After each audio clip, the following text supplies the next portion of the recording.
Before we begin the audiobook, we wanted to let listeners know a little bit more about what you're in store for. Other than it being an amazing audiobook, of course. Yes, well, as you will either already know having listened to our podcast, or as you will find out in this audiobook, we love quizzes. And if you don't already, we want you to love quizzes too. At the end of each chapter, we have a special quiz for you.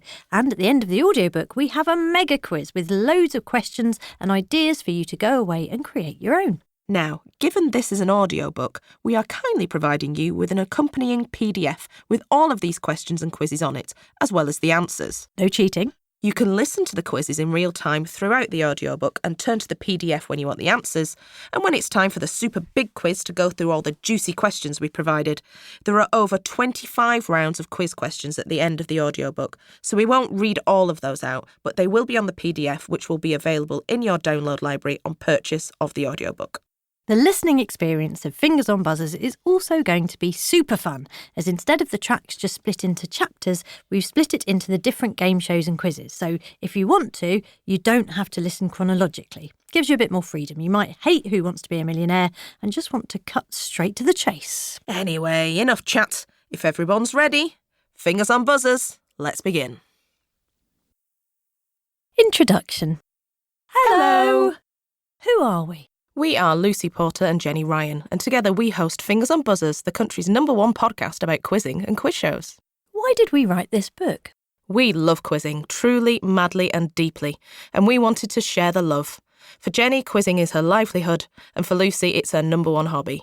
We're also both obsessed with TV quizzes and game shows, and it turns out so is most of the UK, so there's something for everyone in this audiobook. What is this audiobook? We're going to look back at some of the greatest and not so great quiz shows of all time and work out what made them so good or not. And we'll use this information to give you ideas about how to host your very own game show at home right now. Perhaps not right now. Please continue to listen to the audiobook for a bit. We're big fans of a basic quick-fire question quiz, but there are so many other options out there if you're running a quiz for family, friends, colleagues, or even your arch-nemesis.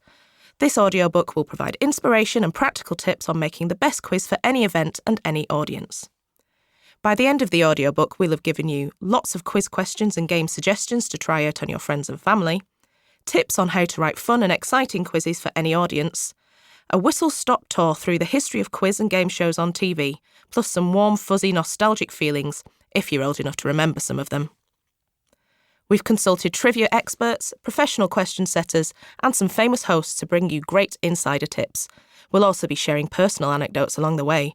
You'll discover the answers to burning questions such as: Who are the 100 people from the phrase "we asked 100 people" on Family Fortunes and Pointless? What happened to the speedboats, cars and caravans that people won on Bullseye? Spoiler, they sold them for cold hard cash. Where did the most successful contestants on Euro Quiz smash hit Going for Gold come from? And why the hell did they agree to compete in their second or third language against professional British quizzers like Daphne Fowler? When and why did Dusty Bin from 321 get consigned to the rubbish heap? And can we resurrect him? We may play a little fast and loose at times with the definition of a quiz show, but forgive us, we just love them all. Strictly speaking, all quiz shows are game shows, but not all game shows are quiz shows. We are pretty generous in what makes a quiz show.